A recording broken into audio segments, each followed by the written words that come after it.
तो पिछली क्लास में अपने पढ़ रहे थे जसवंत सिंह और अजीत सिंह पढ़े थे अपन ने। लो मैं एक बार रिवीजन करवा दूं आपका जल्दी से। तो जसवंत सिंह के पैटर्न बताए थे मैंने, संरक्षक बताए थे राज सिंह कुंपावत। और फिर जब शाहजहां के टाइम में मुगल सक्सेशन बैटल हुए थे उनके बारे में हम बात कर रहे थे। एक युद्ध पढ़ा था हमने, धर्मत का युद्ध, जिसमें जसवंत सिंह दारा सिकों का सेनापति बन के गया था, लेकिन साथी सेनापति कासिम खान औरंगजेब से मिल जाता है। उस युद्ध में हारकर जब जसवंत सिंह वापस अपने घर गया तो उसकी हाड़ी रानी जसवंत दे ने किले के दरवाजे बंद कर दिए थे। फिर बाद में औरंगजेब की तरफ चले जाते हैं, लेकिन खजुआ वाले युद्ध में वो औरंगजेब की तरफ से लड़ने के लिए गया था, पर बाद में शुजा की तरफ मिल जाता है और औरंगजेब के कैंप लूटकर वापस आ जाता है। बाद में सामूगढ़ वाले युद्ध के बाद में जब औरंगजेब स्टेब्लिश ही हो जाता है ढंग से, तो मिर्जा राजा जय सिंह पहले औरंगजेब के पास चला ही गया था और उसके कहने पर जसवंत सिंह भी बाद में उसके पास में चला जाता है। और दोराई वाला युद्ध हुआ था, उसके अंदर जसवंत सिंह जय सिंह इन्होंने किसी ने दारा सिकों का साथ नहीं दिया था और औरंगजेब दारा सिकों को पकड़ के फाइनली राजा बन जाता है। राजा बनने के बाद औरंगजेब ने साउथ इंडिया में भेज दिया था, शिवाजी के खिलाफ भेज दिया था शाइस्ता खान के साथ में। लेकिन वहां पर कहते हैं कि जसवंत सिंह का कहीं ना कहीं शिवाजी की तरफ सॉफ्ट कॉर्नर था, इसलिए औरंगजेब को डाउट हुआ। और डाउट क्या हुआ, शिवाजी एक बार शाइस्ता खान के किले के अंदर घुस के उसका अंगूठा काट लेते हैं और कहा गया कि इसमें जसवंत सिंह की मिली भगत है, इसलिए शाइस्ता खान का ट्रांसफर किया गया बंगाल और शिवाजी का ट्रांसफर कर दिया गया अफगानिस्तान। और वहीं अफगानिस्तान में 1678 में एक जगह पड़ती है जमरूद का थाना, वहां पर जसवंत सिंह की डेथ हो गई। और जब जसवंत सिंह की डेथ हुई तो औरंगजेब का राजी हुआ। औरंगजेब ने कहा कि आज कुफर का दरवाजा टूट गया है, आज जो हमारे धर्म का विरोध करने वाला था वो समाप्त हो गया। और जसवंत सिंह के बारे में हम पढ़ रहे थे कि जसवंत सिंह जब वहां काबुल रहते थे तो वहां से अनार के बीज लेके आए थे, चतराजी गहलोत के नेतृत्व में अनार के बीज लाए और जोधपुर में जो कागा का उद्यान है वहां पर वो बीज लगाए गए थे, पौधे लगाए गए थे, पोमेग्रेनेट गार्डन लगाया गया था वहां पर। अच्छे विद्वान व्यक्ति थे, उनकी अच्छी किताबें हैं, आनंद विलास, भाषा भूषण, एप्रोक्स सिद्धांत, प्रबोध चंद्रोदय नाम की उन्होंने किताबें लिखी है। उन्होंने कई निर्माण कार्य करवाए थे। जब वो साउथ इंडिया में थे तो औरंगाबाद के पास जसवंतपुरा बसाया था उन्होंने। उनकी रानी जो जसवंत दे थी उसने अपने जोधपुर में रायका बाग महल बनवाए थे। उनके एक और रानी अतिरंग दे थे जिन्होंने शेखावत जी का तालाब बनवाया था जोधपुर के अंदर। मोहनोत नैन सिंह उनके दरबारी विद्वान थे जिन्हें मुंशी देवी प्रसाद ने राजपूताने का अबुल फजल कहा है। उनकी बहुत प्रसिद्ध किताब है नैन सिरी ख्यात, जो राजस्थान की पहली ख्यात है। उनकी दूसरी किताब मारवाड़ रा परगनारी विगत, जिसे हम मारवाड़ का गजट भी कहते हैं, जो राजस्थान में पहली बार पॉपुलेशन सेंसस जनगणना की जानकारी देती है, जो जोधपुर रियासत का न केवल पॉलिटिकल बल्कि आपके सोशल और इकोनॉमिक हिस्ट्री की भी जानकारी देती है। फाइनली नैन्सी के साथ अंत में बहुत बुरा हुआ, उन्हें जेल में डाल दिया गया था, कर्जा हो गया था उनपे और नैन्सी और उनके भाई सुंदरदास जी ने सुसाइड कर लिया था जेल के अंदर। जब जसवंत सिंह जी की डेथ हो गई तो उनकी दो रानियां प्रेग्नेंट थी। 12 दिन के अंदर ही उनके दो बच्चे हुए, अजीत सिंह और दलथम्बन। उन बच्चों को लेकर दुर्गादास राठौड़ आ रहे थे। लाहौर के पास समाचार मिला कि औरंगजेब ने कहा कि लेके दिल्ली आओ। दिल्ली गए तो उनको रूप सिंह राठौड़ की हवेली में हाउस अरेस्ट कर दिया गया। कहते दलथम्बन किसी दौरान मृत्यु हो जाती है। दुर्गादास, मुकुंदास, खिंची और गोरा को जब ये लगा कि औरंगजेब अजीत सिंह को मुसलमान बना सकता है तो वहां से अजीत सिंह को लेके ले निकले। गोरा की सहायता से लेके आए थे, इसलिए गोरा को मारवाड़ की पन्ना दहाई कहा जाता है। मारवाड़ के राष्ट्रगीत धूसों में उनका नाम लिया जाता है। मारवाड़ में जोधपुर के अंदर उनकी छतरी बनी हुई है। और यहाँ पर अजीत सिंह को लाके सिरोही के कालिंद्री नाम के गांव में जयदेव पुरोहित के घर पर रख दिया गया। मेवाड़ के महाराणा जो राज सिंह थे उन्होंने सहयोग किया और इसे हम राठौड़ सिसोदिया गठबंधन कहते हैं, जो हम पहले पढ़ चुके थे। और कहते हैं कि इन दोनों ने मिलकर औरंगजेब के बेटे हुआ करते थे अकबर, उससे विद्रोह करवा दिया। औरंगजेब ने सेना भेजी थी राठौड़ सिसोदिया गठबंधन के खिलाफ। 1680 में देबारी के युद्ध में औरंगजेब इनको हरा देता है, लेकिन फिर भी इनका गठबंधन नहीं टूटा। और फाइनली जब राज सिंह की डेथ हो गई तो राज सिंह का बेटा जय सिंह था, वो इनके साथ में आके मिल गया और जय सिंह और दुर्गादास का एक तरीके से गठबंधन बन गया। और इन लोगों ने 1 जनवरी 1681 को नाडोल पाली में जगह पड़ती है वहां अकबर को बादशाह घोषित कर दिया। लेकिन औरंगजेब चालाक आदमी था, उसने अपनी डिप्लोमेसी से इनको अलग अलग कर दिया था। जय सिंह के साथ वो अलग समझौता कर लेता है और समझौता करके उसे पूर्व मंडल और बदनौर के परगने उसे लेके और जजिया कर माफ कर देता है। दुर्गादास राठौड़ और अकबर के बीच के अंदर वो फूट डाल देता है। हालांकि जब फूट का पता चलता है तो बाद में दुर्गादास राठौड़ अकबर को लेके साउथ इंडिया में जाते हैं, वहां संभाजी के पास में रखते हैं। अकबर फाइनली ईरान चला गया था, ईरान में वहां के राजा के द्वारा उसकी डेथ कर दी गई थी। अकबर के बेटे बेटे थे बुलंद अख्तर और सफेतुनिसा।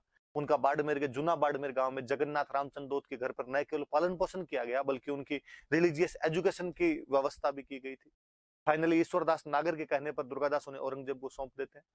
और जब औरंगजेब की मृत्यु हो गई थी उसके बाद में जब बहादुर शाह प्रथम राजा बना, उसके टाइम में बहादुर शाह प्रथम के टाइम में और अजीत सिंह को देबारी समझौते के बाद 1708 में राजा बनाया गया। अजीत सिंह को राजा बनाने के लिए दुर्गादास ने 30 साल तक संघर्ष किया था। जिसको राठौड़ों का 30 इयर्स स्ट्रगल कहा जाता है। हालांकि कहते हैं अजीत सिंह ने राजा बनने के बाद दुर्गादास जी को देश निकाला दे दिया था। अजीत सिंह ने अपनी बेटी इंद्र कंवर की शादी मुगल बादशाह फर्रुख शेर के साथ कर दी थी। वो अंतिम राजकुमारी थी राजस्थान की जिसकी शादी किसी मुगल बादशाह के साथ की गई थी। फाइनली अजीत सिंह को उनका खुद का बेटा था बख्त सिंह, वो बाद में 23 जून 1724 को बख्त सिंह अजीत सिंह हत्या कर देता है। अजीत सिंह जी राइटर भी थे। अजीत सिंह जी ने कई किताबें लिखी थी। अजीत पाठ भाषा लिखी, सॉरी दुर्गा पाठ भाषा लिखी थी, निर्वाण रात दुहा लिखी थी, अजीत सागर लिखी थी। और कहते हैं कि जब उनकी मृत्यु हुई थी तो उनकी मृत्यु पर बहुत सारे पशु पक्षी उस चिता के अंदर फ्यूनरल जो हो रहा था उसके अंदर आकर जलकर मर गए थे। हम दुर्गादास जी के बारे में पढ़ रहे थे और कहते हैं कि जब अजीत सिंह को यहाँ पर औरंगजेब राजा नहीं बना रहा था तो उसने नागौर के राजा जो कि अमर सिंह राठौड़ के पोते थे, इंदर सिंह राठौड़, उनको 36 लाख रुपए लेकर जोधपुर का राजा बनाया था, लेकिन जोधपुर की प्रजा ने स्वीकार नहीं किया। हम दुर्गादास जी के बारे में पढ़ रहे थे कि दुर्गादास जी का जन्म सालवा नाम के गाँव में हुआ। उनके पिता का नाम मास्करण, माता का नाम नेत कंवर था और इन्हें तथा इनकी माता को इनके पिता अलग रखते थे। लूणेवा की जागीर दी हुई थी। फिर फाइनली वो जसवंत सिंह के प्रमुख मंत्री बन गए थे और अजीत सिंह के लिए क्या प्रयास किया उन्होंने पढ़ ही लिए। और जब अजीत सिंह ने इनको देश निकाला दे दिया था तो मेवाड़ चले गए थे। मेवाड़ में इनको रामपुरा और विजयपुर की जागीरें दे दी गई थी। फाइनली उज्जैन चले गए थे, वहां पर शिप्रा नदी के किनारे उनकी डेथ हो गई थी। वहीं पर उनकी छतरी बनी हुई है। जेम्स्टोड का था वो राठौड़ों के यूलिसेस थे। हम उनको राजपुताने का गेरिबाल्डी भी कहते हैं। हम उनको मारवाड़ का अणबिंदिया मोती कहते हैं। गौरी शंकर हीराचंद ओझा अपने राजस्थान के वेल नोन हिस्टोरियन है, जो अपनी पुस्तक हिस्ट्री ऑफ जोधपुर स्टेट का जो 2nd एडिशन है वो दुर्गादास राठौड़ को डेडिकेट करते हैं। इतनी बातें हमने पढ़ी थी। आज उससे आगे शुरू करते हैं। अपने अगले जो राजा है उनके बारे में पढ़ते हैं। उसके बाद अगले राजा है अभय सिंह। टाइम पीरियड याद रहे तो भली बात और नहीं याद रहे तो भली बात। 1724 से 1749 मैंने बताया था कि ये 2 भाई थे, एक था बख्त सिंह और एक था अभय सिंह। और अभय सिंह उस समय दिल्ली था। उसने अपने भाई बख्त सिंह को मैसेज किया कि तू यदि पापा को सल्टा दे तो अपने भाई भाई आपस में राज्य बांट लेंगे। बख्त सिंह यहाँ पर अजीत सिंह की हत्या कर देता है और अभय सिंह बन गया जोधपुर का राजा और अपने छोटे भाई बख्त सिंह को दे दिया था उसने नागौर। इस बंदे का नाम, इन दोनों भाइयों का नाम आप एक जगह और पढ़ चुके हो। इन्होंने हुरडा सम्मेलन के अंदर भाग लिया था। जब हमने हुरडा सम्मेलन पढ़ा था तो हुरडा सम्मेलन में इन दोनों के बारे में पढ़ा था कि हुरडा सम्मेलन में जोधपुर से कौन गया था, अभय सिंह गया था, और नागौर से कौन आया था, तो इसका छोटा भाई बख्त सिंह आया था। वो एक बात तो अपनी पढ़ी हुई है। उसके अलावा और क्या बात आगे, उन बातों के बारे में अपने अभय सिंह के बारे में बातें पढ़ते हैं। अभय सिंह के बारे में एक बड़ी जोरदार सी बात, इसके टाइम में घटना हुई थी, खेजरली घटना। क्या घटना थी मैं अभी बताता हूं, देखो आप सुनना। पहले तो मैं बता दूं, खेजरली तो गांव का नाम है। जोधपुर के अंदर एक गांव है खेजरली। पहली तो बात, कोई घटना होती है तो 2 चीजें दिमाग में आती है, कब हुई थी और कहां हुई थी। खेजरली में हुई। खेजरली कहां पर पड़ता है, तो जोधपुर में पड़ता है। कब हुई थी सुनना, देखो। घटना है भाद्रपद शुक्ल 10वीं,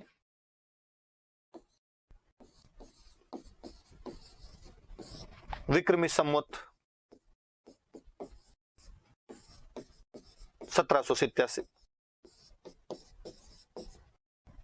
और वैसे पूछो तो 12 सितंबर 1730 ईस्वी की घटना है। सो देखना, वापस देखना आप कि खेजरली घटना कब की है, तो भाद्रपद शुक्ल 10वीं, विक्रमी संवत 1787। ज्यादातर में से समझ में नहीं आएगा आपको। ज्यादातर जो इंग्लिश मीडियम वाले टाबर है उनको तो मरे नहीं समझ के अंदर आता कि लिख क्या दिया गया यहाँ पे। तो शहर वाले टाबर है उनको नहीं समझ के अंदर आता कि ये क्या लिखा हुआ है। आप अपने एक बार नीचे वाला देखो। ये घटना है 12 सितंबर 1730। 12 सितंबर 1730 की घटना है, 12 सितंबर 1730 की। मैं अब ऊपर वाला थोड़ा सा एक्सप्लेन करता हूँ और सुनना, देखो आप। ये जो कैलेंडर है अपना, जुलाई, अगस्त, सितंबर, अक्टूबर, जनवरी, फरवरी का जो भी कैलेंडर है, ये ईसाइयों का कैलेंडर है। इसलिए बाकायदा ईस्वी लगते ही रहते हैं इसके पीछे। ईस्वी लगता है, ईसाइयों का कैलेंडर वहां से पता चलता है। या इसको कहते हैं हम ग्रेगोरियन कैलेंडर। आगे जब मैं कैलेंडर पढ़ाऊंगा तो और बताऊंगा इसके बारे में। एक पोप हुआ करते थे ग्रेगरी 13, और पोप ग्रेगरी 13 ने ये कैलेंडर शुरू किया था, इसलिए इसका नाम ही ग्रेगोरियन कैलेंडर पड़ गया था। अपना कैलेंडर ये नहीं था। अपने यहाँ पे कहते हैं कि कोई विक्रमादित्य नाम के राजा हुए थे, उन्होंने अपना कैलेंडर शुरू किया था, इसको हम विक्रमी कैलेंडर कहते हैं। आप और मैं शायद उस कैलेंडर को भूल गए, पर अपनी मम्मियां उसको याद रखती है। आज भी चैत बैसाख जेठ साठ के नाम से ही गांव में महीने गिने जाते हैं। आज भी उसके हिसाब से हम सारे त्योहार मनाते हैं। वो जो अपना गांव में कैलेंडर चलता है।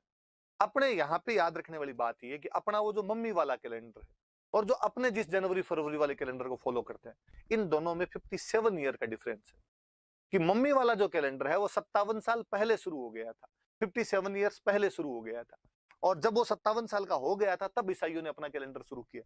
इसलिए जब भी कोई पूछे कि ये ईसवी सन चल रहा है, इसका विक्रमी संवत क्या होगा, क्योंकि वो विक्रमादित्य द्वारा शुरू किया गया इसलिए उसको विक्रमी कैलेंडर बोल देते हैं। तो वो विक्रमी कैलेंडर के अंदर कौन सा साल होगा, तो आप बिना सोचे समझे उसमें 57 ईयर्स जोड़ लिया करो। जैसे 57 ईयर्स से आएगा वो अपने आप चीज आ जाएगी। जैसे मैं अब का बताऊं कि अब मैं कह रहा हूँ कि 2020 चल रहा है, और अब आप पूछे मम्मी वाले कैलेंडर में कौन सा साल चल रहा होगा, 57 जोड़िए तो क्या आ जाएगा 77, तो 77 चल रहा है एग्जैक्टली। आप यहाँ देखिए ये 1730 है, 1730 चल रहा है, जोड़िए आप 57 जोड़िए, इसके अंदर क्या आएगा 1787 आ जाए। कोई कोई सन ऐसा है, मुझे एक बहुत अच्छा सा याद आता है हमेशा कि यार ये बताई जानी चाहिए बात कि घर पे यदि कभी आप दादाजी के पास बैठो, पुराने लोगों के पास बैठो, तो अक्सर वो एक बात करते हैं, अरे हमारे टाइम में एक अकाल पड़ा था, छप्पनिया अकाल, कि हमारे टाइम में एक छप्पनिया अकाल पड़ा था। अपने लगता है यार छप्पनिया अकाल क्या था, क्या क्या हुआ होगा छप्पनिया काल के अंदर, इतना मतलब छप्पनिया काल का खौफ इतना ज्यादा कि 56 के अंक को अशुभ मानने लग गए। मैंने खूब सारे ऐसे होटल देखे हैं जिनमें 56 नंबर का रूम नहीं होता। तो मतलब छप्पनिया अकाल ही अपने अशुभ अशुभ का सूचक माना जाने लगा, गलत चीजों का सूचक माना जाने लगा। 56 तो अब वो छप्पनिया अकाल क्यों कहते हैं उसको, अकाल तो समझ गए, उसका नाम छप्पनिया क्यों है। तो उन वाले कैलेंडर में, दादाजी वाले कैलेंडर में, मम्मी वाले कैलेंडर में उस साल 56 का साल था। कौन सा 56, तो 1956 चल रहा था, 1956 चल रहा था विक्रमी कैलेंडर का। 56 वाले साल में अकाल पड़ा, इसलिए उन्होंने नाम दे दिया छप्पनियों काल है, छप्पनियों काल। अब मुझे याद आता है कि 2010 का आरएस का प्रीलिम्स था और आरएस वालों ने क्वेश्चन पूछ लिया कि राजस्थान का प्रसिद्ध छप्पनिया अकाल ईस्वी सन के अनुसार कौन से वर्ष में पड़ा था। शहर वाले टाबरों के फिर दुख। पहली बात तो उनका छप्पनिया अकाल नहीं सुना हुआ, यदि उन्होंने छप्पनिया अकाल सुन लिया तो उनको यह नहीं पता ये विक्रमी संवत का कौन सा कैलेंडर चल रहा था। विक्रमी संवत का पता चले तो ये नहीं पता चल रहा कि ईस्वी सन को कैसे निकाले। अपने तीनों याद रखने, वो बात तो मैंने बता दी कि 57 ईयर्स का डिफरेंस है। गांव वाले दादाजी ने अपने से एडवांस है, उनका 57 आगे चल रहा है, उन वाले में 1956 है, तो अपने उससे पीछे रहेंगे ईस्वी वाले में। अब उन्होंने ईस्वी पूछा तो इससे 57 कम कर लो, तो 56 तो सीधे ही चले गए, ऊपर वाले सीधे ही उठ गए आपके 56, तो 57 करने हैं, पीछे जब 1900 बचे एक और कम कर दो।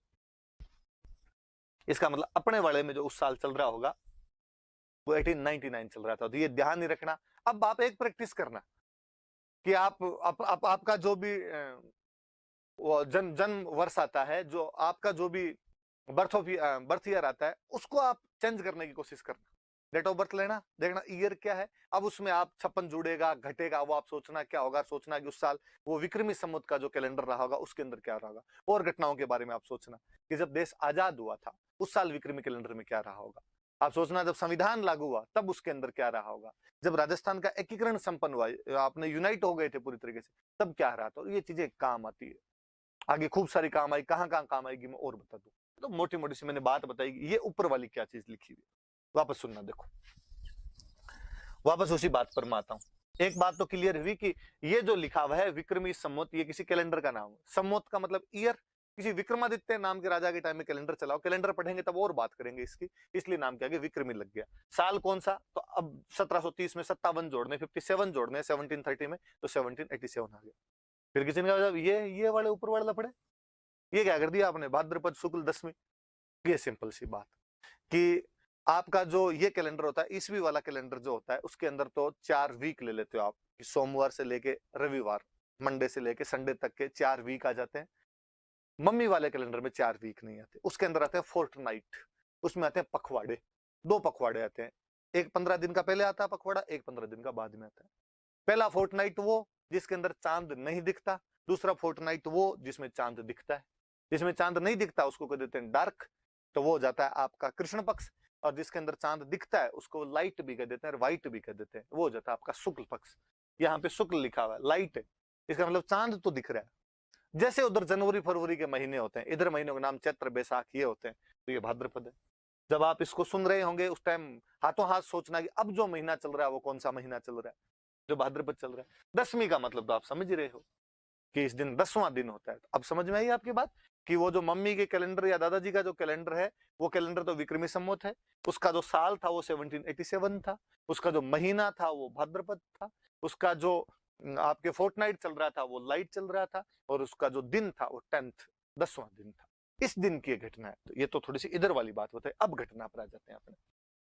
ये तो भूलो, फिर ये इधर वाली याद रख, दोनों बातें याद रखना। अब कभी एग्जाम के अंदर आ जाए कि खजरली घटना कब हुई थी, अगला लिखे भाद्रपद शुक्ल दशमी, तो भली बात, अगला लिखे 12 सितंबर, तो भली बात। आप ये दोनों अपने हिसाब से याद रख लेना, दोनों चीजें याद रखना। अब आगे बढ़ते हैं, घटना क्या थी। घटना क्या अभी, राजा अभय सिंह है। मैंने पहले दिन ही आपको बताई थी, एक बात बताई थी कि जोधपुर का जो किला है उसका नाम है मेहरानगढ़। जोधपुर में मेहरानगढ़ नाम करके किला है, और किले के अंदर कोई निर्माण कार्य करवाया जा रहा था, कंस्ट्रक्शन करवाया जा रहा था किले। एक मंत्री हुआ करते थे आगे गिरधर दास जी, और गिरधर दास जी ने सैनिकों को ऑर्डर दिया कि सैनिकों जाओ और जाके आसपास के किसी गांव से लकड़ियां लेके आओ। क्या करोगे भाई लकड़ियों का? अब तो सीमेंट आ गई, पहले सीमेंट होती नहीं थी, पहले ये काम चूने से किया जाता था, लाइम, लाइम जिसको बोलते हैं। और लाइम के लिए लकड़ियों को जलाना पड़ेगा, लकड़ियों को जला के आप उसका लाइम बना सकते हो, चूना बना सकते हो। तो आसपास से कहीं से लकड़ियां लेके आओ ताकि उसका अपने लाइम बना सके, चूना बना सके, ताकि वो कंस्ट्रक्शन के अंदर यूज लिया जा सके। राजा के सैनिक थे वो, घमंड उनका वैसे ही कम कहाँ रहा होगा। मैंने एक दिन पहले आपको बताया था कि भारत में यदि अपने आसपास का छोटा मोटा रिश्तेदार ही कुछ छोटा मोटा कुछ अधिकारी बन जाए, अधिकारी छोड़िए कांस्टेबल बन जाए ना, तो लोग जीने नहीं देते। इवन आज भी यदि आपने हेलमेट नहीं लगा रखा होता है और आपको यदि कांस्टेबल पकड़ लेता है तो सबसे पहले आदमी धमकी देता है कि तू जानता नहीं मैं किसका आदमी हूं। ये पुरानी परंपरागत विशेषता रही होगी, मुझे लगता है ट्रेडिशनली अपने ऐसे रहे होंगे। वो राजा के आदमी थे तो उनके अंदर ये भावनाएं और छोड़ ही नहीं रहा होगा। गए पास का एक गांव खेजड़ली नाम का गांव, खेजड़ी के पेड़ ज्यादा इसलिए गांव का नाम खेजड़ली। वहां गए और उन्होंने जाकर कहा क्या, राजा के आदमी थे, कहने की आवश्यकता है क्या, उन्होंने वहां पे खेजड़ी के पेड़ खड़े थे और उनको काटने शुरू कर दिए। जब वो खेजड़ी के पेड़ काटने शुरू किए तब वहां पर एक महिला थी जिनका नाम था अमृता देवी बिश्नोई।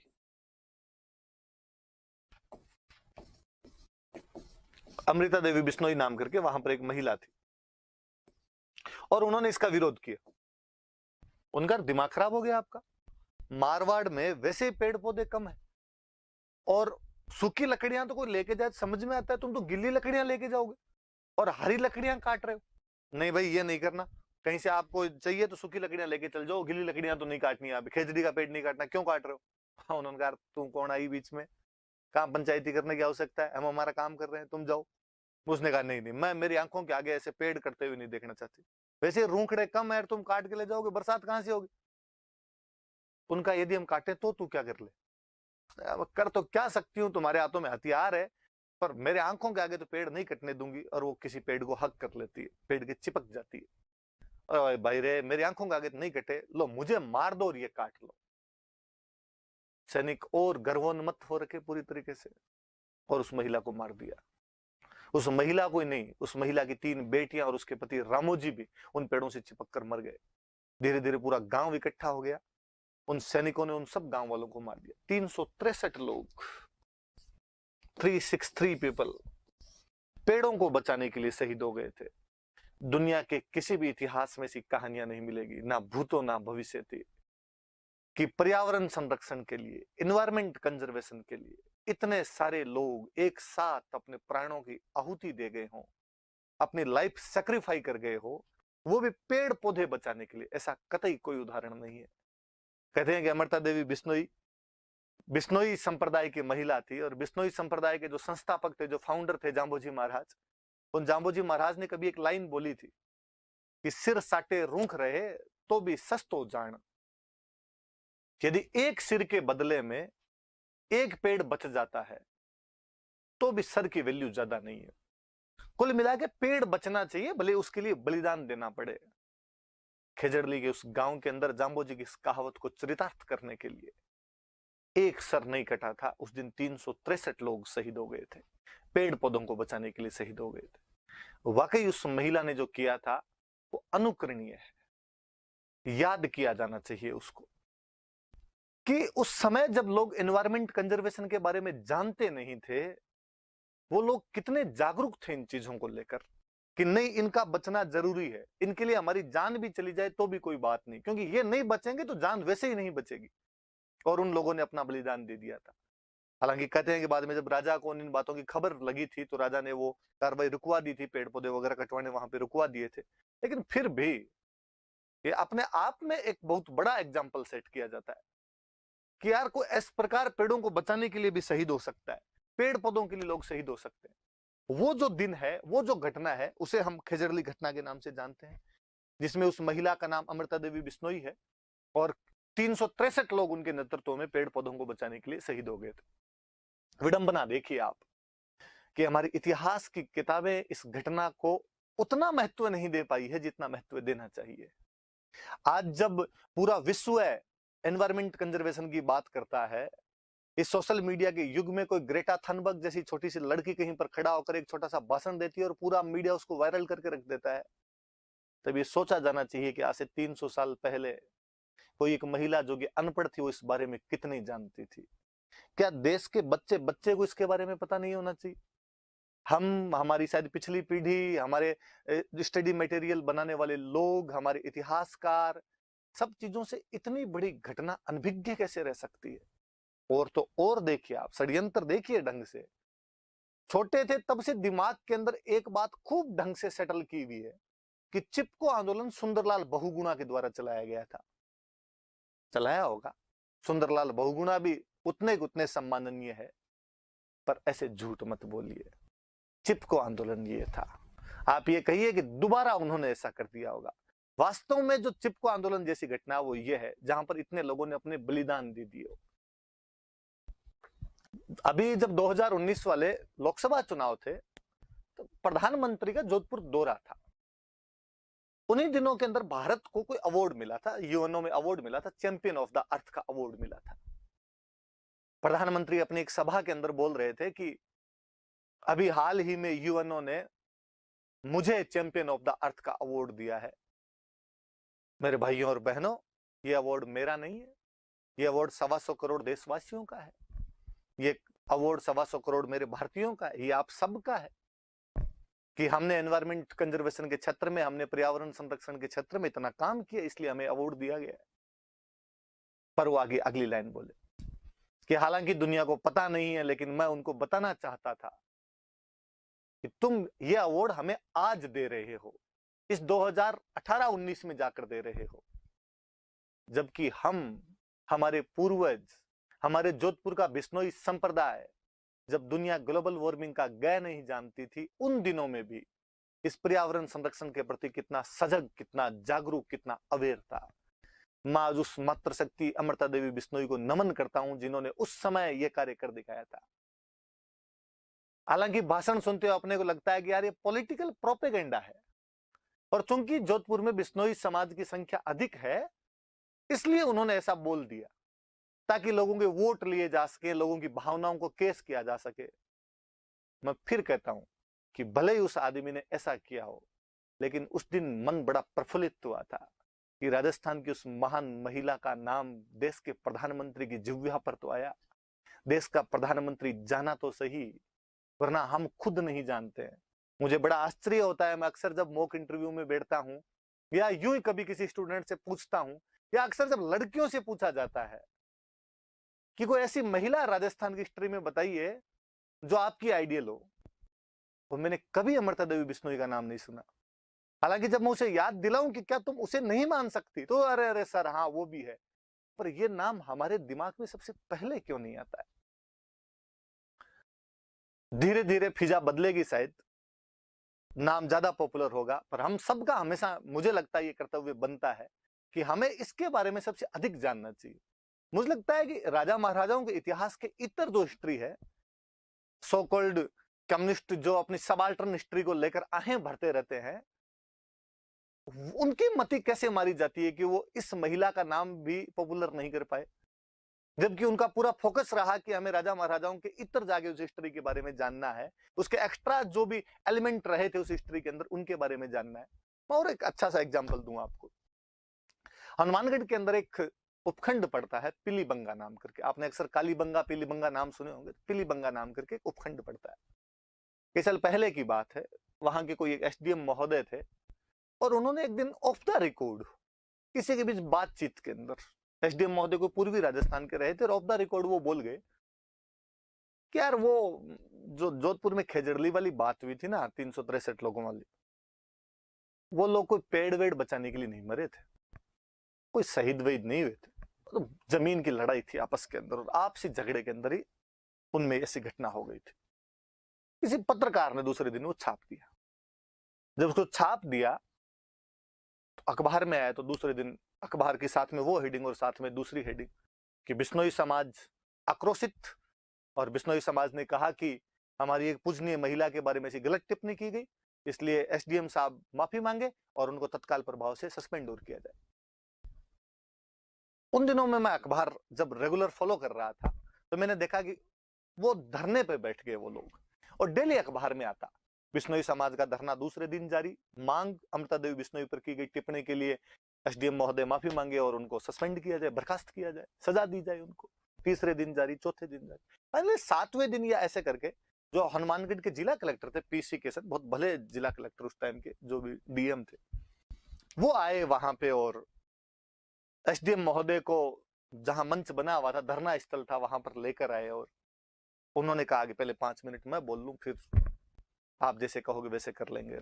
उन्होंने कहा कि आपका जो भी धरना है मैं उसके संबंध में आपसे बात करने के लिए आया हूं, और एसडीएम महोदय ने जो कुछ कहा उसके लिए ये सॉरी फील कर रहे हैं, ये खेद प्रकट करना चाहते हैं, इनको अपनी गलती का एहसास हुआ है, ये एक बार बोल लें। जनता आक्रोशित थी, जिस बंदे ने गलती की उसको देख के और ज्यादा आक्रोशित थी, ये बोल लें, उसके बाद आप जैसे कहोगे मैं सजा दे दूंगा, मेरे पास पावर है, आप जो कहोगे वो कर दो।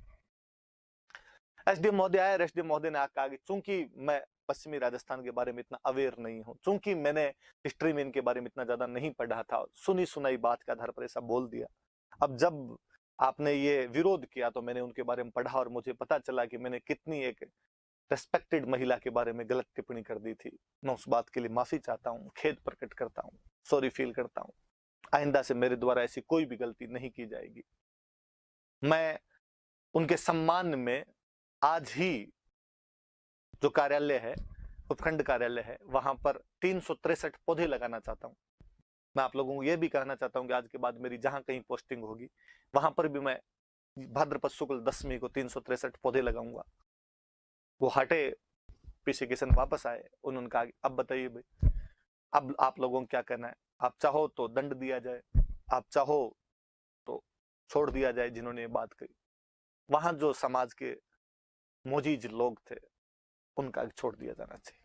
भारतीय संस्कृति कहती है कि यदि कोई आदमी माफी मांग ले तो उससे बड़ा दंड तो कुछ हो ही नहीं सकता, और यदि कोई आदमी दिल से रिग्रेट फील करे, प्रायश्चित करे, स्वाभाविक बात है, छोड़ा जाना चाहिए उसको। मुझे नहीं पता कि उस दिन तो उन्होंने 363 पौधे लगाए थे, उसके बाद उन्होंने लगाए या नहीं लगाए, पर मुझे उस दिन दो बातें बहुत अच्छी लगी। एक तो ये कि समाज ने बड़ा दिल दिखाया और उनको कहा कि माफ किया जाता है इनको। दूसरा, मुझे उस दिन वो कलेक्टर साहब बहुत अच्छे लगे कि इमोशनल इंटेलिजेंस कितनी अच्छी है, आपकी निर्णय लेने की क्षमताएं कितनी अच्छी है। जब आप खुद निर्णय लेने वाली उस कुर्सी पर बैठे होते हैं तो आपके पास दोनों तरीके होते हैं, कंस्ट्रक्टिव और डिस्ट्रक्टिव। आप रचनात्मक और विध्वंसात्मक दोनों कर सकते हैं, कुछ भी वहां पर डिसीजन ले सकते हैं, पर एक कंस्ट्रक्टिव डिसीजन ज्यादा अच्छा होता है। रचनात्मक डिसीजन लिया उन्होंने, एसडीएम से माफी भी मंगवा ली, एसडीएम से वो जो काम करवाना था वो काम भी करवा दिया। परंतु उन दिनों में एक बहुत बुरी बात फील हुई कि लगातार 7 दिन अखबार में आया कि बिश्नोई समाज का धरना जारी, बिश्नोई समाज का धरना जारी, बिश्नोई समाज का धरना जारी।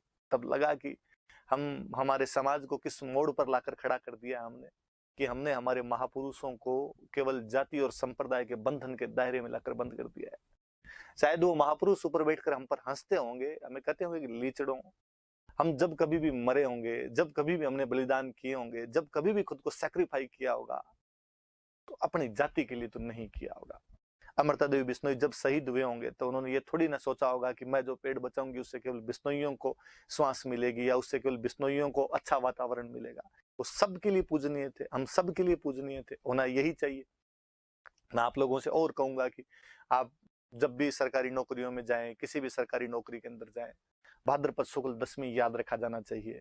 विशेषकर आप में से जो आरएस बनेंगे, आरएस बनने के बाद अक्सर आपको स्कूलों में बुलाया जाएगा, मुख्य अतिथि चीफ गेस्ट बनाया जाएगा। वहां पर आप बच्चों को मोटिवेट करेंगे, बच्चों के सामने एग्जाम्पल देंगे।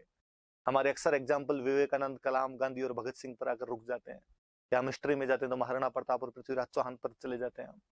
मैं चाहूंगा कि अगली बार आपके एग्जाम्पल के अंदर अमृता देवी बिश्नोई भी उतनी सुदृढ़ता के साथ में मजबूती दर्ज करवाए। क्योंकि जब हम पर्यावरण संरक्षण की बात करते हैं, एनवायरमेंट कंजर्वेशन की बात करते हैं, तो उस सबसे बड़ी नायिका को हम विस्मृत नहीं कर सकते, उस सबसे बड़ी नायिका को हम भूल नहीं सकते, याद किया जाना चाहिए। शायद आप में से कोई बात को गंभीरता से ले तो बड़ी अच्छी सी बात है। मैं अक्सर क्लासों में ये बताता रहता हूँ। एक दिन जब मैंने किसी क्लास के अंदर बताया तो एक स्टूडेंट जो क्लास में अक्सर गुमसुम चुपचाप ही सामने बैठे रहते थे, वो उसके बाद मेरे पास ऑफिस के अंदर आए और ऑफिस के अंदर आकर आ गई, सर मैं तो खुद ही नहीं जानता था इनके बारे में, आज हिस्ट्री के अंदर पढ़ा तो जाना, पर सर मैं बुक्स लिखता हूँ और ये एक मेरी बुक्स तो लो, आपको मैं भेंट ही कर रहा हूँ, कहानियां लिखता हूँ, आप पढ़ना। और सर आगे से मैं आपको विश्वास दिलाता हूँ कि जब भी कोई बुक लिखूंगा उसके पहले पन्ने पर अमृता देवी बिश्नोई को डेडिकेट करते हुए बुक लिख दूंगा। मुझे लगा यार अच्छा प्रयास है, अच्छी शुरुआत है, कोई ये भी करे तो कितनी बड़ी बात है। तो वो अमृता देवी बिश्नोई थी, पूरा देश जानना चाहिए। जिस प्रकार सुंदरलाल बहुगुणा को पूर्व से पश्चिम तक, उत्तर से दक्षिण तक सब जानते हैं, अमृता देवी बिश्नोई यदि इस पीढ़ी के अंदर, इस जीवन के अंदर भी हम ये देख पाए कि कन्याकुमारी के किसी बच्चे को भी बताया जाए वो अमृता देवी बिश्नोई के बारे में जान जाए, या नागालैंड का कोई छात्र भी उनके बारे में पढ़े, तब तो वास्तव में हम पर्यावरण संरक्षण के क्षेत्र में कार्य कर रहे हैं, वास्तव में हम जाति बंधन से ऊपर उठकर इन सब चीजों को महत्व दे रहे हैं। वरना अपने अपने तंबुओं के अंदर कैद तो हम कब से बैठे हुए हैं। तो याद रखना भाई खजरली, मुझे तो बहुत ही प्रेरणा देने वाली सी घटना लगती है हमेशा, वो महिला और उनके साथ के वो लोग, और जाम्बो जी की वो लाइन मैं लिख दूं आपको। वैसे तो जाम्बो जी जब पढ़ेंगे तो और पढ़ लेंगे। सिर साटे रूंख रहे तो भी सस्तो जान,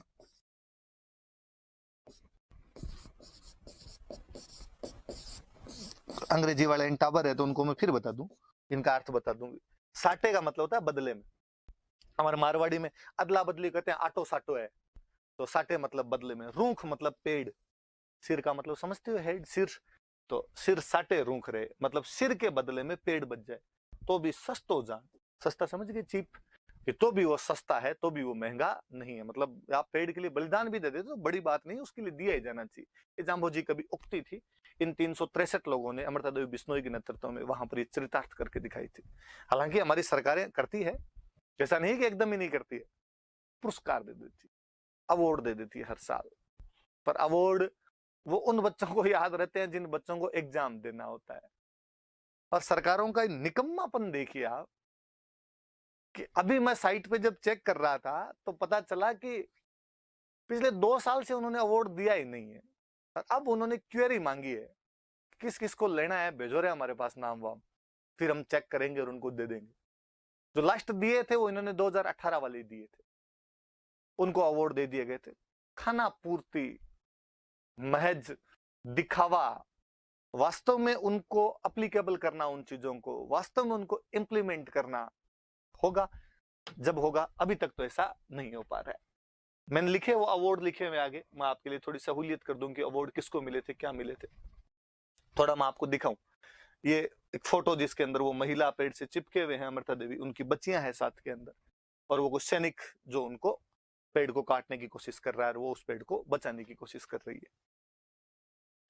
उनकी याद में, उन 363 लोगों की याद के अंदर खेजड़ली के अंदर जो मॉन्यूमेंट बनाया हुआ है, खेजड़ली के अंदर जो उनकी छतरी का दो मॉन्यूमेंट का दो स्मारक का दो, आप वो जो बना हुआ है उस मॉन्यूमेंट की फोटो है।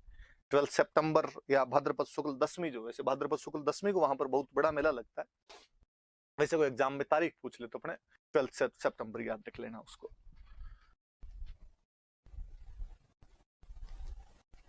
अवार्ड बता देते हैं कौन कौन से। 1994 से हमने अवार्ड देने शुरू किए थे, आपके 3 स्तरों पे दिए जाते हैं।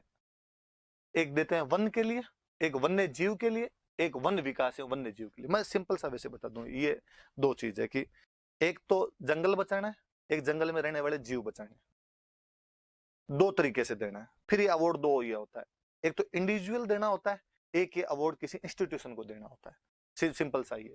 तो इंडिविजुअल में तो 2 हो गए, फॉरेस्ट बचाने वाले को, वाइल्ड लाइफ बचाने वाले को, तो 2 तो इंडिविजुअल हो गए।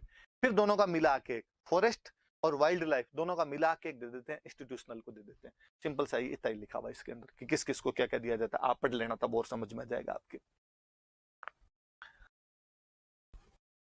कितना कितना क्या क्या वो थोड़ा सा देख लो अवार्ड। तो एक वो फॉरेस्ट कंजर्वेशन के लिए 50,000 रुपए देने होते हैं, किसको मिले, तो ओम सिंह राजा तो ललित पालीवाल नाम करके अपने सहायक वनपाल, वनपाल अपने एक पोस्ट होती है, तो सहायक वनपाल है, उनको ये अवार्ड दिया गया आपने। फिर ये वाइल्ड लाइफ कंजर्वेशन के लिए इंडिविजुअल में फिर 50,000 दिया जाता है, सतनाम सिंह जी को अवार्ड दिया गया था, ये वनपाल है। और फिर एक कोई संस्था को, इंस्टीट्यूशन को दिया जाता है। इंस्टीट्यूशन अक्सर ये कोई पंचायत समिति, ग्राम सभा वगैरह जो होती है उनको ये दिए जाते हैं। तो ये आपके या कोई भी, या तो वो पंचायत समिति, ग्राम सभा वगैरह, या कोई ऐसी संस्था जो वन के या वन्य जीव के, वाइल्ड लाइफ के और फॉरेस्ट के प्रोटेक्शन के क्षेत्र में काम करती है उनको। तो जैसे कोई वंडर सीमेंट है आर के नगर, निम्बा हेड़ा का ये है, आर के नगर निम्बा हेड़ा में है, वहां की कोई संस्था है ये।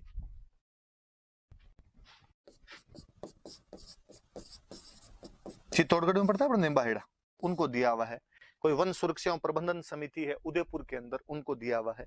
ये मानव उत्थान सेवा समिति है, तलवाड़ा, तलवाड़ा झील है हनुमानगढ़ के अंदर, उनको दिया। मैं अभी थोड़े दिन पहले देख रहा था, बच्चे पूछ रहे थे, किसी एग्जाम में क्वेश्चन ही पूछा हुआ था, तलवाड़ा झील कहाँ पर है, तो वो भाई आपके तलवाड़ा झील हनुमानगढ़ के अंदर है। तो मुझे लगता है उन्होंने कहीं यहाँ से क्वेश्चन उठा लिया होगा।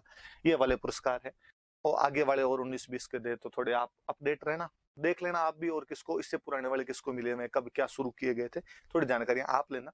मुझे लगता है इस स्टूडेंट को होने के दौर के अंदर, जब हम पढ़ाई कर रहे हैं, इस स्टडी के दौर के अंदर हम और नहीं ज्यादा कर सके, तो खुद पुरस्कार आज आप ढूंढ लोगे ना, तो मुझे लगेगा कि जो मैंने 15 मिनट का भाषण दिया था उसका कुछ ना कुछ तो असर तो होता ही है। इसके बाद आगे बढ़ते हैं। फिर दरबारी विद्वान कि अभय सिंह के दरबार में कौन कौन थे। एक विद्वान है करणीदान जी, मैं दो विद्वान एक साथ पढ़ाना पसंद करूंगा आपको। एक वीरभान, करणीदान जी की एक किताब है, करणीदान जी की एक किताब है सूरज प्रकाश,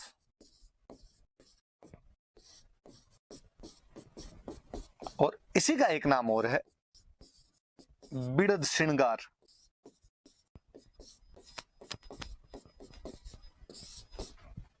वीरभान की एक किताब है राजरूपक।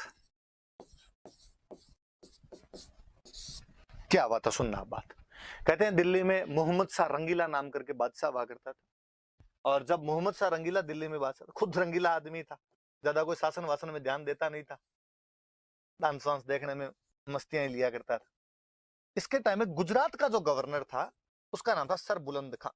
मैंने कभी एक पहले मेवाड़ वाले वीडियो के अंदर ये बात बताई थी आपको, मेवाड़ वाली क्लास में ये बात बताई थी कि गुजरात और मालवा ऐसे क्षेत्र हुआ करते थे आपने, जो बहुत ही ज्यादा रिच एरियाज थे, कल्टीवेटेड एरियाज थे, ट्रेड और एग्रीकल्चर की दृष्टि से रेवेन्यू बहुत ज्यादा जनरेट किया करते थे। इसलिए यहाँ पर रहने वाले लोग अक्सर दिल्ली के खिलाफ विद्रोह कर बैठते थे। वैसे वाले लोग हों तो फिर दिल्ली वालों की बात कौन माने। सर बुलंद खान को जैसे ही लगा कि मोहम्मद शाह रंगीला तो खुद ही चमनू से ही आया है, तो सर बुलंद खान ने उसके खिलाफ विद्रोह कर दिया।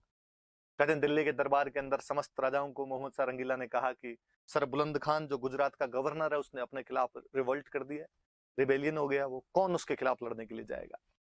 तो कहते हैं पहले यूं पूरे दरबार के अंदर थाली में पान रख के और भेजा करते थे कि जो पान उठा लेगा इसका मतलब लड़ने जाएगा, बीड़ा कौन उठाएगा इसको। कोई सर बुलंद खान के खिलाफ लड़ने की हिम्मत नहीं उठाए। सर बुलंद खान का नाम सुनते सबके सर नीचे हो गए। मोहम्मद शाह रंगीला ने कहा धरती मर्दों से खाली हो गई है, कोई लड़ने वाला ही नहीं। किसी मंत्री ने थोड़ा हिम्मत करके धीरे से कहा साहब एक आदमी है, कौन, जोधपुर वाला अभय सिंह लड़ सकता है।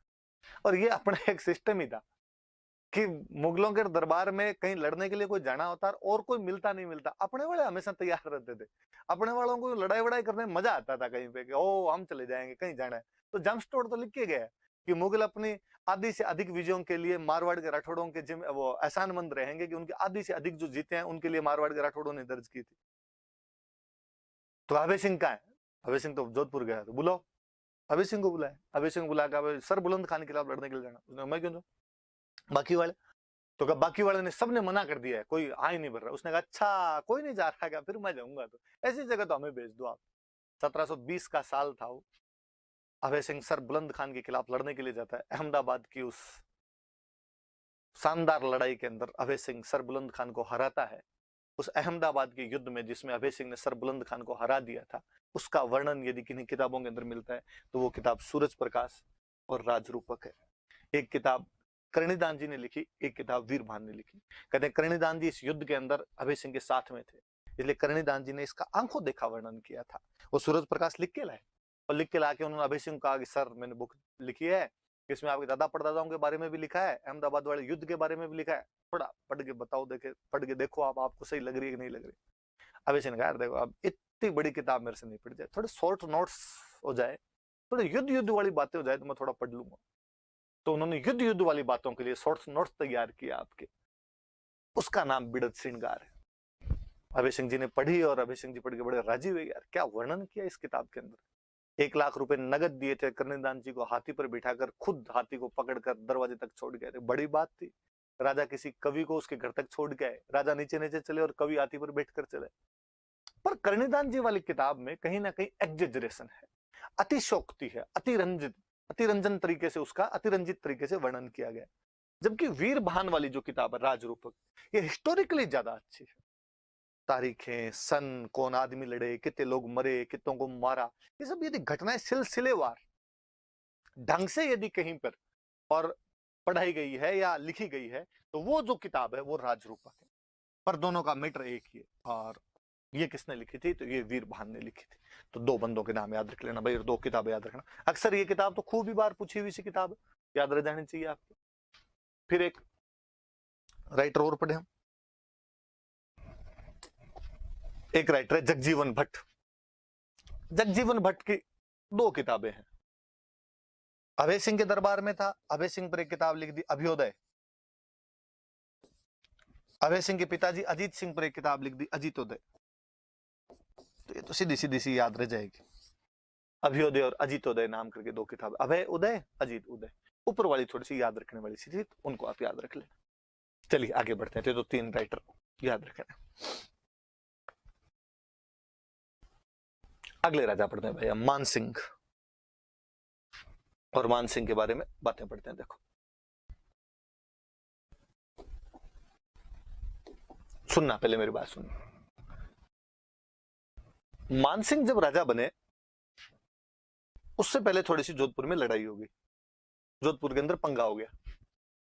इनके बड़े भैया यहां पे राजा बन जाते हैं। जोधपुर में राजा हुआ करते थे विजय सिंह, और विजय सिंह की डेथ हुई तो 2 राजकुमार आपस में लड़ लिए विजय सिंह की डेथ के बाद। भीम सिंह बड़े भाई थे, इन्होंने कहा मैं राजा बनूंगा, और मान सिंह छोटे भाई थे, इन्होंने कहा मैं राजा बनूंगा। आपने इन दोनों के नाम भी एक साथ पढ़े होंगे। जब हमने मेवाड़ में कृष्णा कुमारी विवाद पढ़ा था तो मैंने बताया था कृष्णा कुमारी की सगाई पहले भीम सिंह से हुई थी, भीम सिंह की डेथ हो जाती है, तो मेवाड़ वाले जो थे वो कृष्णा कुमारी की सगाई जयपुर वाले जगत सिंह के साथ कर देते हैं। इस पर भीम सिंह का छोटा भाई मान सिंह ऑब्जेक्शन कर देता है। पर हम उससे पहले की बातें पढ़ रहे हैं। कह रहे हैं जब यहाँ दोनों के बीच में लड़ाई हुई तो फाइनली भीम सिंह यहाँ पर राजा बन गए। भीम सिंह तो जोधपुर के अंदर। मान सिंह क्या करे, तो मान सिंह भाग के जालोर चला गया, और वहां जालोर के किले के अंदर शरण लेता है। याद रखना, कोई पूछेगा कि मारवाड़ के कौन से राजा ने जालोर के किले में शरण ली थी, तो मारवाड़ का जो राजा था जिसने जालोर के किले में शरण ली थी वो राजा था आपके मान सिंह, अपने भाई भीम सिंह के खिलाफ। वहां जालोर के किले के अंदर बैठे हुए और वहां दिल्ली भीम सिंह अटैक करवाए, और मान सिंह को लगातार नुकसान पे नुकसान झेलना पड़े। एक दिन कहते हैं कि मान सिंह के पास बहुत थोड़े से आदमी बचे हुए, और मान सिंह ने अपने बंदों को कहा कि यार नीचे जाके और पानी लेके आओ थोड़ा, और ध्यान रखना रे भीम सिंह वाले आदमी नहीं मिल जाए, मार देंगे बीच में के। सैनिक बेचारे डरते छिपते जा रहे थे। वापस जब पानी लेके आए, बीच में एक बाबा जी बैठे हुए, एक नाथ बाबा बैठे हुए, देवनाथ नाम था उनका, देवनाथ नाम करके एक नाथ बाबा बैठे हुए। नाथ बाबा ने इधर और पानी पिलाओ, कौन हो तुम? सैनिकों ने जाके प्रणाम किया, पानी पिलाया। तो मान सिंह जी के आदमी, कौन मान सिंह? जोधपुर के राजकुमार है, अपने भाई भीम सिंह के खिलाफ लड़ रहे हैं, यहाँ पर जालोर के किले में शरण ले रखी है। पानी पिया महाराज ने, पानी पी के आगे दोहरा किसके आदमी, क्या नाम लिया था? मान सिंह जोधपुर का, भीम सिंह के खिलाफ लड़ रहा है। का कहना उस मान सिंह को जाके, कल वो जोधपुर का राजा बन जाएगा। सैनिक आए, सैनिकों ने आगे मान सिंह कहा नीचे बाबा बेटा, बाबे को हमने पानी पिलाया, बाबे ने कहा कल आप राजा बन जाओगे। मान सिंह ने कहा बाबा किसी को बुरी बात क्यों कहेगा, आशीर्वाद ही देगा, ब्लेसिंग ही देगा बाबा। तो आपने पानी पिलाया तो उसने ये कह दिया, बाकी तुम हकीकत जानते नहीं क्या? दिल को बहलाने के लिए ख्याल अच्छा है गालिब, बाकी आज रात रात निकल जाए तो ठीक है। मुझे लगता है भीम सिंह रात को बम ठोकेगा कहीं पर, आज रात को सल्टा देगा सबको। कल देखा किसने? पर देव योग देखिए आप, किस्मत देखिए, संयोग, मिरेकल कैसे होते हैं, चमत्कार को नमस्कार है। उसी रात भीम सिंह की डेथ हो जाती है और जोधपुर के लोग खुद चला के मान सिंह के पास आए कि मान सिंह जी चलो, आपके भैया की डेथ होगी, आप जाके वहां पे राजा बनो। और मान सिंह ने जैसे ही सुना, मान सिंह सैनिकों का वो बाबा का है, बाबे को पकड़ के लाओ नीचे। बाबे को लाए पकड़ कर, बाबे कहा बाबा तेरे कैसे पता चला कि मैं कल राजा बन जाऊंगा? बाबे ने कहा हम भूत भविष्य वर्तमान तीनों जानते हैं, त्रिकालदर्शी है बालक, हम सब कुछ बता सकते हैं तेरे बारे में। और मान सिंह जी ने कहा बाबा जी अब आपको मेरे साथ जोधपुर ही चलना पड़ेगा, आप चलो और आप मेरे पास चल। बाबा ने कहा ना ना, हम कहाँ राजाओं वाजाओं के साथ रहने वाले, हम हमारी फकीरी के अंदर मस्त है। मान सिंह ने कहा नहीं बाबा जी, आप नहीं चलोगे तो मैं तो यहाँ से हिलूं, आज जाऊं कल जाऊं, आप चलो मेरे साथ। फाइनली और कहा आप मेरे गुरुजी हो, आज के बाद आपको बिना पूछे मैं कदम नहीं रखूंगा, आपसे बिना पूछे मैं रोटी नहीं खाऊं। देवनाथ जी को वहां से लेके आए, जोधपुर के अंदर लेके आ गए थे। तो याद रखना दो चीजें, एक तो कोई पूछे कि मान सिंह कौन से किले में शरण लेता है, तो जालोर के किले में शरण लेता है। कोई पूछे कि ये किसने प्रिडिक्ट कर दिया था कि अगला राजा वो बनेगा, तो देवनाथ जी का नाम याद रखना कि इन्होंने प्रिडिक्ट कर दिया था। अब आगे की बात बताता हूं, देखो अब जब उन्होंने प्रिडिक्ट कर दिया तो फिर उनकी चलती भी थी भाई। तो देवनाथ जी, एक तो देवनाथ जी का नाम याद रखना है। और आए तो फिर कहा बाबा जी चिंता मत करो, आपके लिए मैं मंदिर बनवाऊंगा। तो इनके लिए नाथ संप्रदाय की बहुत बड़ी पीठ बनाई थी, अपने जोधपुर में मंदिर है महामंदिर, तो ये महामंदिर इनके लिए बनवाया गया था। और कहते हैं इनकी खूब ही चलती थी नाथों की, खूब ही। देवनाथ जी जब मर गए थे तो इनके भाई थे भीमनाथ जी, और इनका बेटा था लाडूनाथ जी। तो भीमनाथ में लाडूनाथ में बाद में लड़ाई होगी। लाडूनाथ जी एक दिन गए मान सिंह जी के पास के, पापा के मरने के बाद अंकल पीटते हैं मुझे। तो कहा कि नहीं, अंकल को बुलाएंगे तेरे। दूसरे दिन भीमनाथ जी को बुलाया, भीमनाथ जी ने कहा नहीं, महामंदिर के तो सारे लड्डू लाडूनाथ ही खाएगा, दूसरे किसी को नहीं देगा, आपको दूसरा मंदिर बनवा देता हूँ। तो बाद में भीमनाथ जी को उदय मंदिर और बनवा के दिया। खुद पे नाथ संप्रदाय का खूब प्रभाव था, खुद ने बुक लिख दी थी पूरी, नाथ चरित्र, नाथ चरित्र नाम की बुक लिखी थी। तो नाथों का खूब ही प्रभाव रहा था बाद में इन पे। महामंदिर नाथ संप्रदाय की मुख्य पीठ ही बन गई थी, और ये मान नाथी पंथ ही बन गया था भाई। ये उनके द्वारा, मान सिंह जी के द्वारा शुरू किया था। एक तो ये याद रखना, कोई सिंपल पूछे कि जोधपुर के कौन से महाराजा के समय में नाथ संप्रदाय का बहुत अधिक प्रभाव था, तो वो प्रभाव जिसके टाइम में था, वो किसके टाइम में था? मान सिंह जी के टाइम में था। फिर तो ये दो मंदिर, महामंदिर उदय मंदिर याद रखना, खुद की बुक याद रखना नाथ चरित्र। मतलब कहते नाथों का तो इतना हो गया था, आतंक हो गया था कि फाइनली अंग्रेजों को नाथों के खिलाफ सेना भेजनी पड़ गई थी। सदरलैंड नाम करके अपने यहाँ पर वो हुआ करता था, एक पॉलिटिकल एजेंट हुआ करता था, सदरलैंड आया था बेचारा। और सदरलैंड ने आगे बाद में समझाया अरे ऐसे मत करो, 1839 के आसपास में इनको मनाओ यार नाथों को, और तब जाके उस विद्रोह को शांत करना पड़ा था। तो नाथों वाला याद ही रखना भाई, सारी बातें याद रखना नाथों के बारे में। ये महामंदिर के, आपके जोधपुर के महामंदिर की फोटो आप जो देख रहे हैं इधर। इसके बाद और क्या चीज है, फिर अंग्रेजों के साथ में संधि कर लेते हैं। अंग्रेजों के साथ में 1818 में, उस दौरान सारी रियासतें संधि कर रही थी, तो 6 जनवरी को इन्होंने भी संधि कर ली थी।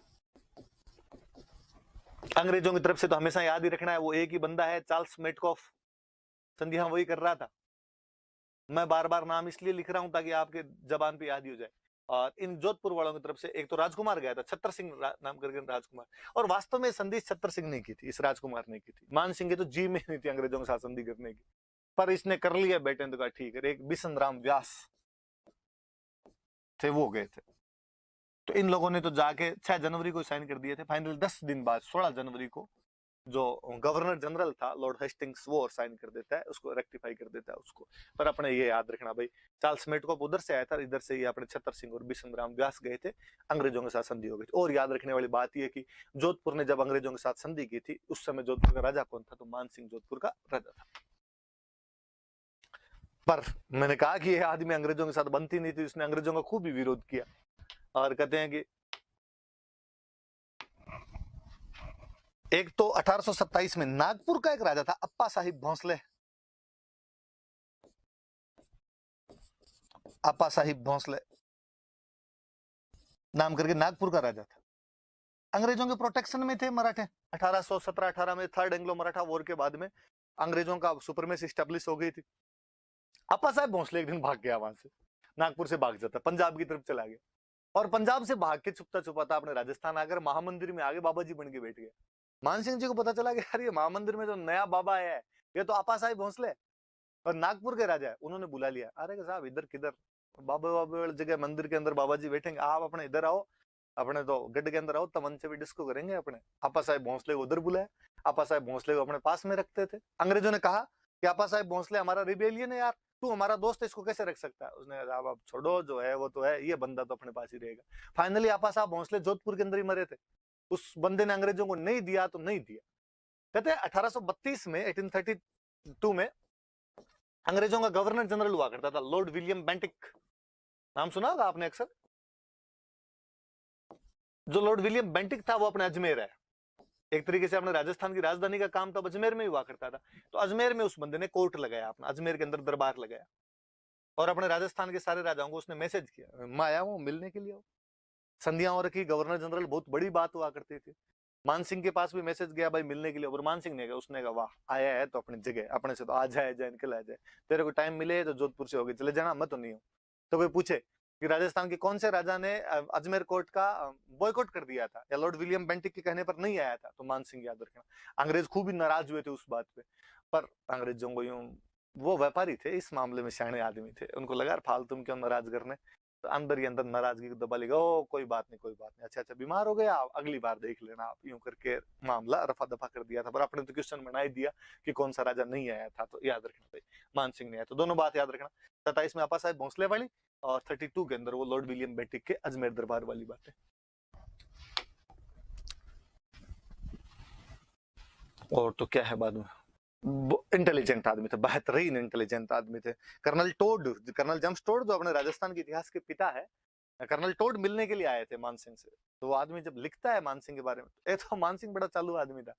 कहते हैं बीच में मानसिंह की, और जब अंग्रेजों का प्रभाव बढ़ने लगा, या जब ये बाकी जो सामंत फ्यूडल लॉर्ड से उनका प्रभाव बढ़ने लगा, तो कोई दिन पागल हो गया था, एक्टिंग करता था कि मैं पागल हूँ, किसी से बातचीत नहीं करता था। पर कर्नल टोड जब आया तो कर्नल टोड से बातचीत करता है वो। कर्नल टोड अपनी बुक के अंदर लिखता है कि बुद्धिमानी उसके चेहरे से टपकती थी, कि इतिहास का बहुत अच्छा ज्ञान था उस बंदे को। मैं उससे मिला तो उसने बहुत अच्छे से मेरा स्वागत किया, अपने राजवंश की खूब सारी जानकारियां मुझे दी, खूब सारी किताबें मुझे दी, जो मैं उस किताबें वहां से लेके आया था। तो इंटेलिजेंट आदमी थे। तो फिर अब पढ़ा लिखा आदमी होगा तो फिर लाइब्रेरी बनवाएगा, तो मान पुस्तकालय बनवाया था। आज भी जब आप मेहरानगढ़ के अंदर जाएंगे तो वहां पे मान पुस्तक प्रकाश नाम करके वो लाइब्रेरी है। और खुद बहुत अच्छे राइटर थे। एक बुक मैंने बताई थी कृष्ण, वो आपके नाथ चरित्र, एक बुक और लिखी थी कृष्ण विलास, और खूब सारी किताबें। पर ये दो एक आप याद रखना, नाथ चरित्र याद रखना, ये कृष्ण विलास याद रखना। तो मान पुस्तकालय किसने बनवाया था? तो मान सिंह ने मान पुस्तकालय बनवाया था, ये बात भी याद रखना भैया। फिर दरबार में विद्वान कौन कौन थे? खूब सारे विद्वान थे, पर कवि राजा बांकीदास जी हमेशा याद किए जाने चाहिए। कवि राजा की उपाधि मिली थी, बेहद बेहद और ज्यादा इंटेलिजेंट आदमी कवि राजा बांकीदास जी की। तो मुझे वो बात याद आती है कि एक बार ईरान का कोई एम्बेसडर, पर्सिया का एम्बेसडर मानसिंह जी के पास आया, और मानसिंह जी को कहा कि मुझे जोधपुर की हिस्ट्री के बारे में जानना है, इसलिए राजा जी आप अपनी हिस्ट्री बताओ। मानसिंह जी ने कहा मेरे पास इतना टाइम है नहीं कि तेरे को अब मैं कोई कॉपी खोल के दिखाऊं, तो एक काम कर हमारे बांकीदास जी के पास चला जा, बांकीदास जी को पता है। वो आदमी जब दूसरे दिन वापस मानसिंह जी से मिलने गया तो उसने कहा कौन है ये, इसको ईरान की हिस्ट्री भी मेरे से ज्यादा पता है, ये हमारे बांकीदास है, ये बेटा बेटा हिस्ट्री पढ़ता और कुछ ही नहीं करता है हमारे। तो वो जो कवि राजा की उपाधि मिली हुई थी, कवि राजा बांकीदास जी, खूब सारी किताबें लिखी उन्होंने। जैसे नैण सिंह ने अपनी ख्यात लिखी थी नैण सिंह ख्यात, जैसे बांकीदास जी ने लिख दी थी बांकीदास जी ख्यात।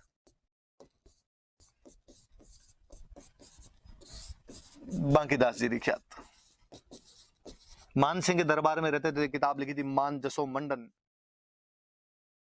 ये बहुत अच्छी किताब बांकीदास जी ख्यात। जयपुर के जोधपुर के निर्माण के बारे में खूब सारी बातें लिखी हुई, तिथियां तक लिखी हुई, मान जसो मंडन लिखती। एक किताब लिखी हुई थी दातार बाउनी, बाउनी मतलब इसमें 52 दोहे हो, तो दातार बाउनी। एक बुक लिखी थी कुकवि 32, मतलब 32 दोहे। एक सॉन्ग लिखा था, गीत लिखा था, आयो अंग्रेज मुल्क रे ऊपर, अंग्रेज आ रहे थे देश में, वो कवि कहीं ना कहीं उनकी जो आहट थी उसको सुन पा रहा था। वो कहता है कि हमारे मुल्क पर अंग्रेज आ गए, और उन राजाओं की तारीफें करता है जो अंग्रेजों का विरोध कर रहे हैं। मानसिंह खुद अंग्रेजों का विरोध कर रहा था, उसके दरबार का कोई कवि होगा तो विरोध के अंदर ही बातें लिखेगा। और भरतपुर के राजा की खूब अच्छी तारीफें की इन्होंने। आगे जब मैं भरतपुर की हिस्ट्री पढ़ाऊंगा तो उस बारे में और मैं बताऊंगा कि क्या बातें हैं, कौन वो राजा थे। पर याद रखना।